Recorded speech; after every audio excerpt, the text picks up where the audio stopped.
ஒரு ஃபாலோவர் எனக்கு மெசேஜ் பண்ணியிருந்தாங்க. நானும் ஹோம்மேடாக நிறைய ப்ராடக்ட் பண்ணுறேன். ஆனால் எப்படி சேல் பண்ணுறதுன்னு தெரில. ஐடியா கொடுங்க அப்படின்னு கேட்டாங்க. அவங்களுக்கு நான் ஒரே ஒரு விஷயம் தான் சொல்லுவேன். கன்சிஸ்டண்ட்டாக நீங்கள் ஒரு விஷயத்த பண்ணீங்கன்னா கண்டிப்பாக அது எங்கேயோ கொண்டு போய் விட்டுரும்.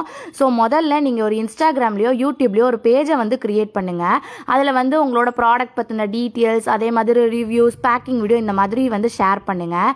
எனக்கு வந்து ரிப்பீட்டடாக ஏன் நிறையா கஸ்டமர்ஸ் வர்றாங்கன்னா, அந்த குவாலிட்டி. நான் வந்து ஒரு ப்ராடக்டை கொடுக்குறேன்னா அவ்வளோ குவாலிட்டியாக நான் வந்து கொடுப்பேன். கஸ்டமர்ஸ்க்கு ஒன்று பிடிச்சிருச்சுன்னு வைங்களேன், அவங்கெல்லாம் வந்து நிறையா பேருக்கு ரெஃபர் பண்ணுவாங்க. ஸோ அந்த மாதிரியே எனக்கு நிறையா கஸ்டமர்ஸ் இருக்காங்க.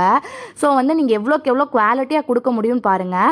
நான் 12th முடிச்சுட்டு தான் இந்த ஃபீல்டுக்கே நான் வந்து வந்தேன். நிறையா கோர்ஸ் பண்ணுவேன். அதே மாதிரி நிறையா ப்ராடக்ட் வந்து மேக் பண்ணுவேன். அதில் வந்து ஃபெயிலியரும் நிறையா ஆயிருக்கு. அந்த ஃபெயிலியர் தான் எனக்கு ஒரு எக்ஸ்பீரியன்ஸை கொடுத்துச்சு. ஸோ வந்து நீங்களும் வந்து ட்ரை பண்ணிகிட்டே இருங்க. கண்டென்ட் க்ரியேட் பண்ணுங்கள். பேசுகிறதுக்கு கூச்சப்படாதீங்க. என்னோட ஃபஸ்ட்டு வீடியோ ஹாய் கைஸ் அப்படின்னு தான் வரும். அதையே நிறைய பேர் கிண்டல் பண்ணுவாங்க. ஸோ நம்மளோட ப்ராடக்டை நம்ம தான் சொல்லணும்.